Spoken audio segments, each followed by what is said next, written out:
Well, when I have a kid, that will never be me. Guess what, bud? I said the same thing, and it is me, and it's gonna be you. Hey you guys, it's Christina here, aka Working Mommy Daily. I am here with a new video. Yay! I watched Louise Pentland do the new mommy tag, and I guess the tag was created by Emily Norris. So here are 15 questions about mommy life. Question number 1, favorite mommy hack. To me, favorite mommy hack would be the tea time or tea party trick. My 5-year-old gets all rallied up, especially if she had too much screen time or if she hasn't been doing much of physical activity. She gets really aggravated and really aggressive. I mean, anybody that gets, cooped up like on a Saturday morning or something like that, when they're not being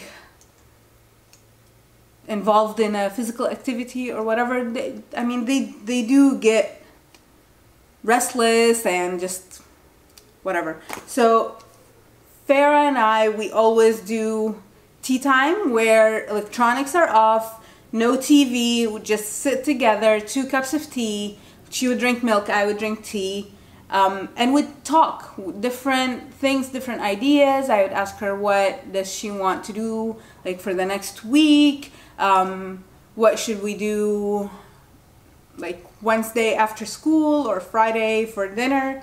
And the other trick would be out for ice cream when everybody is just grumpy and not getting along and just in everybody else's face. It's like, hey, let's get in the car, all of us, let's go for ice cream, even if it's -2 degrees outside. It's ice cream time. Question number 2. Most embarrassing mommy moment. Too many to count. And they're all church related, oddly enough. So we go to a very, very traditional church where there are saints, candles, the whole 9 yards. So my kid, we're standing in queue, and she comes in front of a picture of Saint Mary with a candle in front of it in the middle of Mass, and she sings really loudly off the top of her lungs, "Happy birthday to you." That was, and I think, yeah, it was, I think everybody was quiet because they're kneeling or like private prayer time, something like that, and she started singing "Happy birthday." Another one, she used to do this when she was little, like when she was 2.5, 3. She would come to me in the middle, like I would be talking to people, and she would totally lift up my dress or skirt and hide underneath it. Like, when is that ever okay? Question number 3. What's your favorite part of the day? Oh, the mornings. The mornings are my favorite. I can get so much done before anybody else wakes up. I am an early bird. I'm an early riser. I believe the earlier you wake up, the more productive your day is. I can tidy up the kitchen, clean my closet, have the kids ready, have them in the car, drop them off, and be on my desk before 7:30. I just love the mornings. Question number 4. What's your least favorite part of the day? Nights, the minute it gets dark outside. Number 5. The worst thing someone said to you when you were pregnant. The list goes on, but one stands for me. And I understand that everybody is reading from their own life story, but good God, I was about to have the baby. It was like 2 weeks before I had the baby or something like that, and I was speaking with someone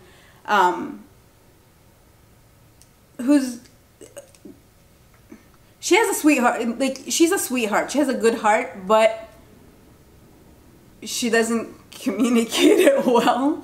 And she said to me, "Oh, being a single mom is hard." I'm like, I bet it is, but I'm not a single mom, and I don't want to hear that like 2 weeks before I'm about to give birth. Maybe that comment would have been more appropriate 9 months ago, but not now. too late, we're too deep into it. Question number 6, a baby name you did not agree on. With our oldest Farah, we always knew if it's a girl, we're gonna name her Farah. So and then with Hannah, we wanted another Middle Eastern name, but then my husband suggested Noor. I like the name, it's a lovely name, but I didn't see myself as having a child named Noor. So I guess that was the name we did not agree on. Question number 7, do you co-sleep? No and yes. No. When our babies are born, they sleep in a cot or they sleep in a baby crib next to our bed, but never in bed with us, because I would have nightmares about one of us rolling over the baby. But you do you. But I'm just saying, for us, no. But then our oldest, for example, when she got a bit older, we moved house and she started having night terrors around the same time. And I want my kid to feel safe in her own home. If she wants to crawl into bed with us for a couple of nights, then that's fine. And then it started to become a habit, and then we had to break her out of it. So I guess with our second, we're not gonna co-sleep. Like if she's having nightmares or something like that, I guess one of us would go sleep in the room with her. But no, I don't want them to get too comfortable sleeping in our bed, just because adult beds are not made for baby backs, and like they need to sleep straight like the entire time they're in growth periods. I think their mattresses need to be a little bit harder so their backs would be straighter, and so they would get better night's sleep. Plus, when they sleep in between us, all of us wake up grumpy because we're too scared we're gonna roll over one of them. Number 8, something you bought and you did not use. You know those pillows, the arched ones that you're supposed to use to breastfeed the baby? We bought this, it was about $60, so it was expensive, it was not cheap. And I used it maybe once and it was uncomfortable and awkward because I am very short, like I am 5'2". And with Farah, our oldest, she was almost 9 pounds at birth. So she was a big baby. So, I mean, I have no torso and I was big because I just had a baby. So my tummy was sticking out. And then with her, it was just a very awkward thing, and add to it like that pillow. So she was coming up to here to me, and that's not a way to feed the baby, I guess. So like needed her lower. That pillow did not help, and that money went to waste. 3 hospital bag must-haves. Wide neck onesies for the baby, because you're gonna be changing that baby a lot, and you'd be too scared touching their head because they're so itty bitty. Like Hannah, oh my gosh, Hannah was so small. I was just too scared to change her in the head and the cord, and so you need definitely onesies with very loose necks. Another thing, you know the loose t-shirt gowns like that you can sleep in, like the boyfriend t-shirts, but they make cute ones with like cute prints and cute sayings, and I'm sure you can get one customized. That one, the material is so light, so that was very nice because you don't really feel it. You're not too hot in it. The neck is gapped enough to where you can feed the baby if you're going that route. Also, it's presentable enough. You can cover yourself up fast enough when if anybody comes into the room. So that's number 2. Number 3, I guess, would be a car seat, because you're gonna have that. You're gonna need that to leave the hospital. So a car seat for the baby. Question number 10, are you a routine mom or go with the flow mom? Do you have bedtime routine? I like to think I'm a routine mom.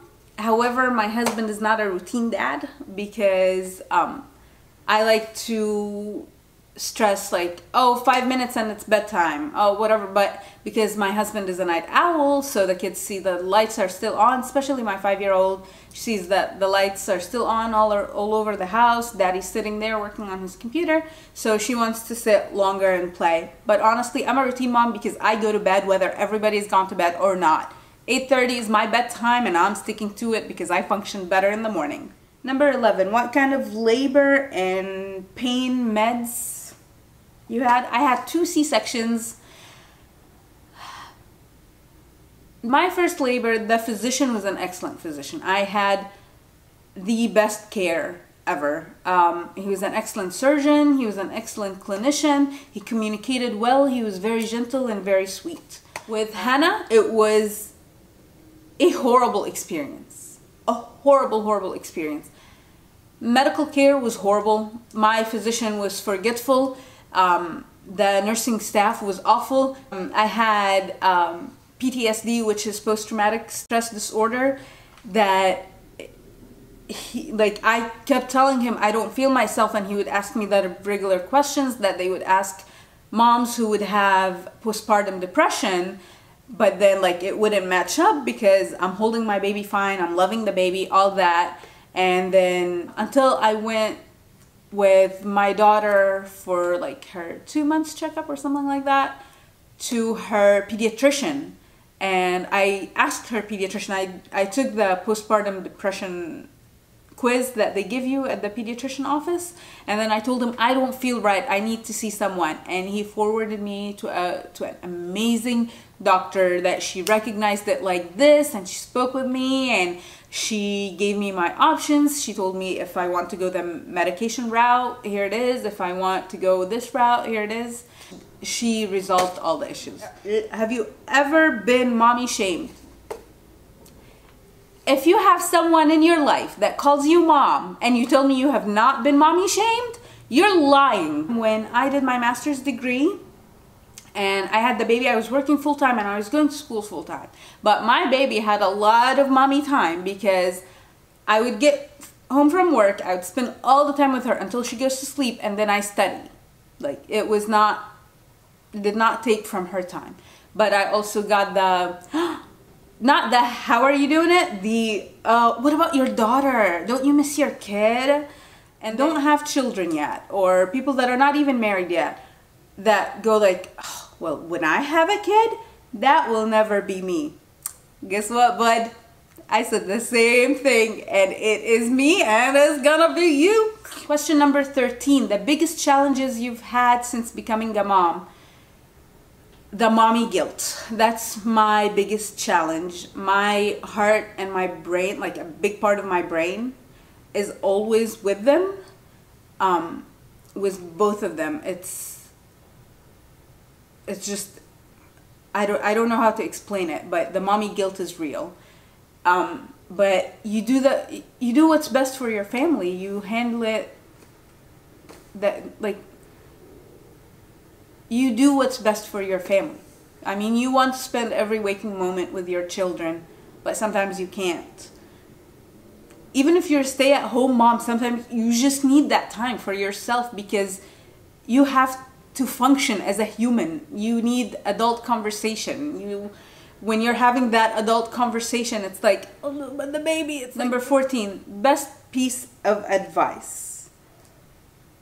Best piece of advice I can give you as a mom is do you, and don't listen to anybody else's advice. Children, they don't come with a manual. You do you. You'll figure out how you mom, and you'll figure out how your child functions on your own time and in your own way. You will do the best you can for that human being because they're a part of you, and nothing will change that.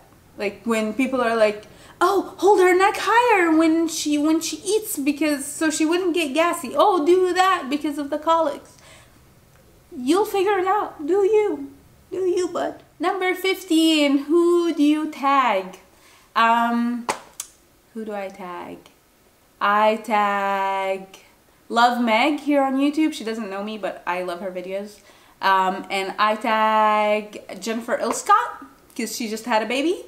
Anyways, I hope you enjoyed this video. More to come. Again, if you're new to my channel and you like this video, please don't forget to subscribe. I post 2 new videos a week. And tell a friend. Alright, see you next time.